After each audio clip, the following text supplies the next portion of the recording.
Hello everyone. It's Sodaga-san for Fun coming at you with another video. Today everyone, I will be talking again about Township Mobile. And today I will be covering, this is a video that's been taking a long time to make because there's a lot to it. We are finally approaching the Regatta.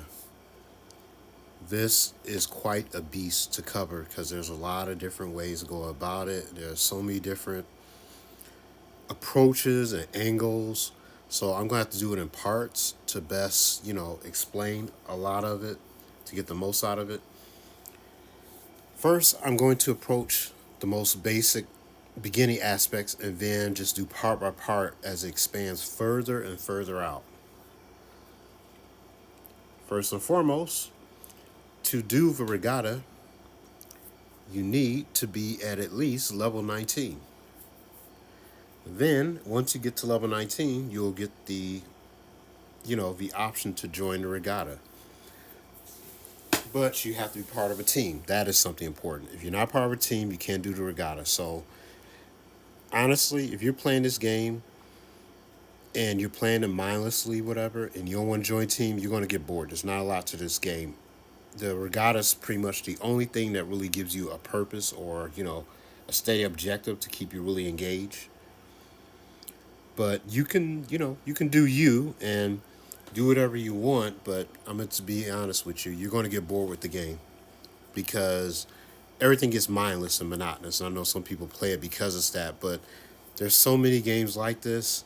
You almost need something just a little bit more distinctively different to make it, a little bit more worth your mindless energy, I guess. So, once you become level 19 and now you're joining the regatta, you have different leagues, and here are your leagues. You start off in Wooden League, and you move up from there. First, I'm gonna give you a tip on how the leagues work, as far as from what I've noticed. If you're a casual player, but you're a little bit invested,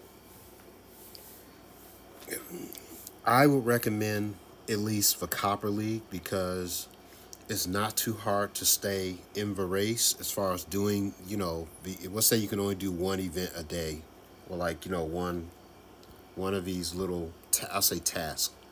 Let's say you're going to do a couple tasks a day. I would recommend a Copper League will probably, fit you more likely. Now, there is a drawback. If you're trying to unlock stuff in the game, whatever, like you're trying to get more cards, like you try and do collection,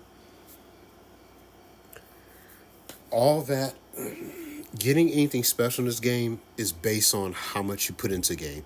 If you do not put a lot into the game, you will not get much out of it, whatever. Like some people are like, I can't get this, whatever. How about you probably didn't do that much. You probably did the bare minimum and thought that you thought the stuff that you're doing was enough. No. In this game, in the regatta, if you're not following a certain type of strategy and you just do it whenever, you're not going to get that much out of it. You're not going to get this many cards. You aren't going to get the special gold cards you need, whatever. You wonder why you can't, like, get this one, whatever. You're going to have to do a little bit more. And that's just how it is, whatever. So, take that with a grain of salt. That's what I've learned with the game. I found out as I done more different things and as I progress, like when you move up in the rankings, you get more cards, you get more items, you get more gold, you get more boosters, just like that. But a lot of players go into a game with a mild to casual approach, don't get a whole lot out of game, hit kind of like a slog, whatever, because they're like, well, I've been doing a lot of stuff, but maybe your, maybe your point of strategy wasn't as specific enough. Like because this is a casual game and people kind of play it sort of, on a go. You're probably not gonna get a lot out of this game. It's gonna be just something mindless while you wait for your food in the bathroom, waiting on the elevator or something like that. So I would say be realistic with your expectations, but if you don't really care that much about what you get out of it, Don't expect a lot of it, but you can get a lot of cool stuff. There are cool special titles over your character if you go up in your rankings.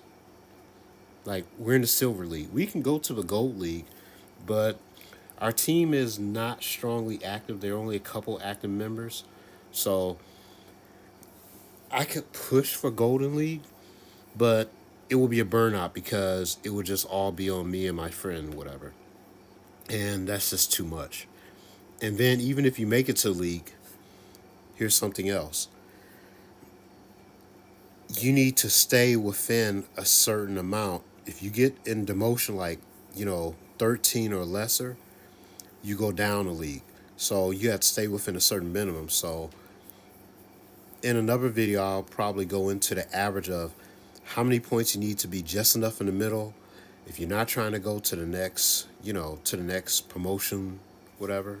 I mean, I can go for promotion, but I don't want to be seesawing, get to the gold league, and then get demoted. It's kind of I don't know, kind of messes with my head. So I like to just kind of like stay in a certain particular in between space. And how far you progress in the regatta, certain. Well, let me go to myself and our team. The further you progress and more points you get, the more better items become available. So if you're competing and you're not doing a lot and you wonder like, how come I didn't get any cool cars? See, like the one that's green, these give you more.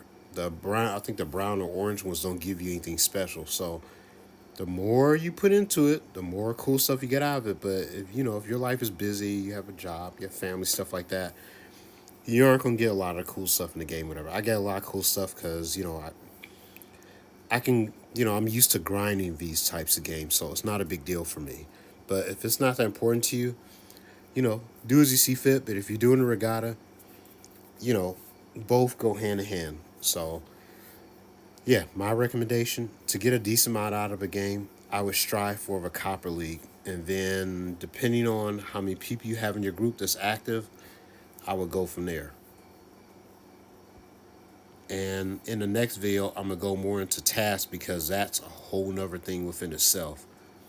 And yeah, like there are two types of tasks. There's matching task up here for the matching game, which is this, and then there are tasks that you know require you to fill orders like the mine or your smelter, like your furnace, and then there's stuff like on your farm.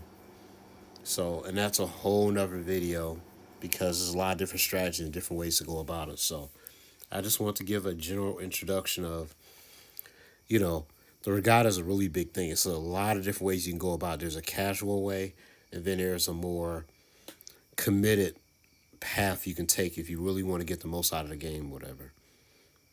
So, I hope that gives you guys idea as introduction. And the next part, I will go into more of the intricacies of the regatta to help you in, as they say, getting good, if you know what I mean. So, till next time, everyone.